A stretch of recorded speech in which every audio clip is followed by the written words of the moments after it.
So real numbers are divided into two categories. We have got rational numbers and then irrational numbers.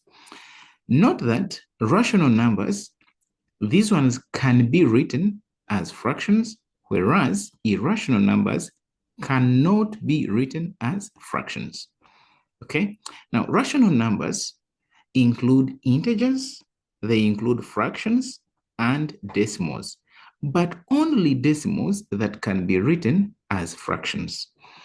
Then irrational numbers include the decimals that cannot be written as fractions. Let us understand more about rational numbers. Remember, these can be written as fractions.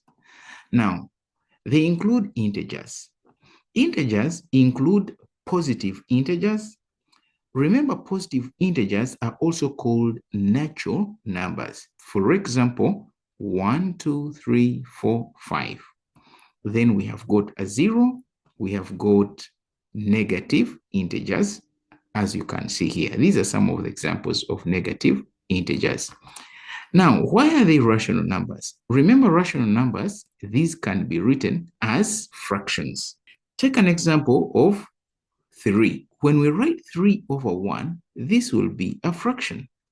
3 will be numerator and 1 will be denominator. Look at, let's say, negative 5. If you write negative 5 as negative 5 over 1, this will be a fraction.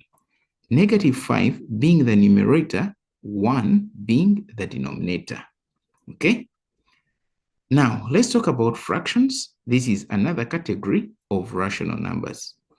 Fractions, as we know, they are of three types. We have got proper fractions, the ones whose numerator is smaller than the denominator. In other words, the number up is smaller than the number down. Okay, so these are proper fractions. Then we have got improper fractions. For these ones, the numerator is bigger than the denominator. In other words, the number up is bigger than the number down. Then we have mixed fractions, as you can see. Mixed fractions include a whole number and a proper fraction. All of these are rational numbers. Now, let's talk about decimals. This is another category of rational numbers. But remember, the decimals that are rational numbers, they are only ones that can be written as fractions. They include terminating decimals and repeating decimals. Let's talk about terminating decimals. Terminating decimals, these are decimals that stop somewhere. For example, you have got 0.2. It is terminating at 2. It is ending at 2. Okay? So this can be a fraction because we can write it as 2 over 10. In simplest form, it is 1 over 5 if we divide by 2 here and here. All right, look at this. This is 0.32. It is terminating at 2 here. As a fraction, it will be 32 over 100. Simplest form, it will be 8 over 25 if we divide this by 4. Okay, we divide 32 by 4, we divide 100 by 4. We have got 2.12 terminating here. As a fraction, it will be 2 whole number and 12 over 100. This is its simplest form. Then we have got this 0.3537. As a fraction, it will be like this.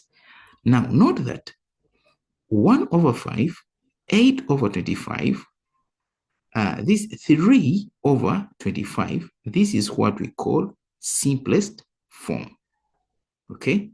Now, let's talk about repeating decimals. These decimals, they continue repeating endlessly, but they have a pattern. You can know which number, all numbers are coming next. So these ones, we call them repeating decimals or recurring decimals. We have got, let's say, 0.22222. Now you know that it is only 2 that is repeating. And now we can also write it as 0.2, a dot on top of 2 to show that it is 2 that is repeating. If you don't want to write a dot, you can put a bar on top of a number that is repeating. Now, as a fraction, it will be 2 over 9. Now, in short, we can say that when you have got only one number repeating, you write 1, 9. So you write these 2 over 1, 9. If there are 2 numbers repeating, then that will be 2 9s. 3 numbers, 3 9s. 4 numbers repeating, 4 9s, like that. So this is 0.2121 repeating. So since it is 2, 1 repeating, we can write it like this. A dot on 2 and a dot on 1. Now, as a fraction, we can write it as 21 over 99. Why 99? Because you have 2 numbers repeating. In the simplest form, when we divide this by 3, 21 by 3 and 99 by 3, we get 7 over 33. If we have this 0.1555 repeating, you see that it is 5 that is continuing to repeat. Now we can write it as 0.15, but on top of 5, we write a dot to mean that it is 5 that is repeating. And now see how we write this as a fraction. We are getting 15 minus the number that is not repeating, that is 1, over one number is repeating, that is 1, 9. One number is not repeating, that is 1, 0. So if you have 2 numbers not repeating, that means 2 zeros. If you have 2 numbers repeating, that means 2 9s, like how you see here. So we write it in the simplest form to get 7 over 45. Now, these are what we call rational numbers. In the next video, we are going to look at irrational numbers.